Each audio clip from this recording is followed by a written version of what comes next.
This is George. He is just 2 years old. George has only ever known life on Nauru because he was born there. We have been detained for 5 years. It is not freedom. I think our children deserve a normal life, like your children. Nauru is tiny, around the size of Melbourne Airport.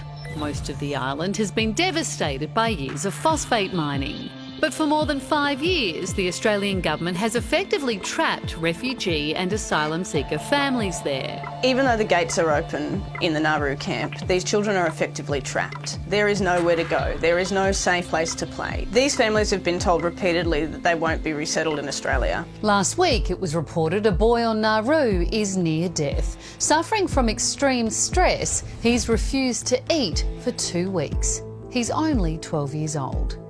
Several other children are reportedly suffering from resignation syndrome, an illness where kids are so overwhelmed they become catatonic, refusing to talk, move, drink, eat, or even go to the toilet. These children are suffering from lethal hopelessness, and they need treatment in Australia. They cannot get better on Nauru because Nauru is the cause of their illness. Immigration Minister Peter Dutton claims these children are not in detention because they live within the Nauruan community and not behind bars.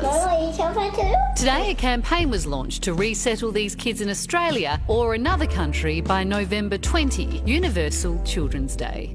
So much pain inside me.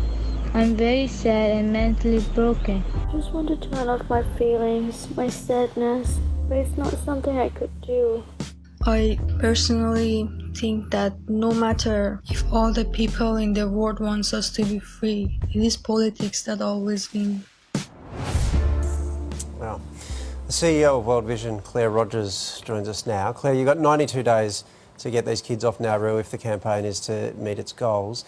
Given the government's been rock solid on this for 5 years, do you see any hope?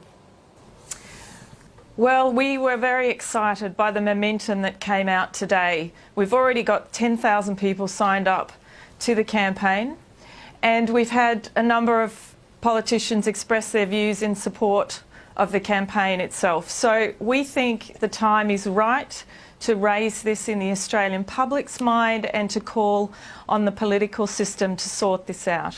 I'm pretty sure Peter Dutton's not one of those politicians, Claire, who's said that this is a good idea. He has said, and we were in touch with his office today as late as this afternoon, that this is simply not going to happen, that these people will never resettle in Australia. So I think this is a serious issue for the Australian Parliament to deal with.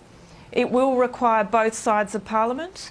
What we're calling for here is for the children to be brought to safety until they can be resettled in a country that welcomes them. Ideally, we'd like that to be Australia, but we're also prepared for that to be a third country, provided those countries welcome them. Claire, these stories are heartbreaking, but sadly, they're not new.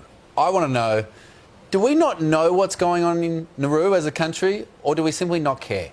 The rhetoric used in the political corridors is saying there are not kids in detention. My view is that you don't need a fence to have kids in detention.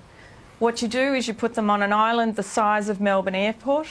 For 5 years, they are referred to by their boat number, so often that they start to call themselves by that boat number.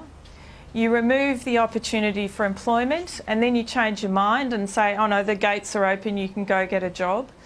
Meanwhile, you're expecting these parents of children to be able to care adequately for their kids. These parents don't have that option. Claire, it's an uphill battle, but it's one that you're clearly up for, so thank you very much for taking us through it today. Thank you for having me. Well, if you support that and you want to join the call to get kids off Nauru by November 20, head to the links page on our website for details.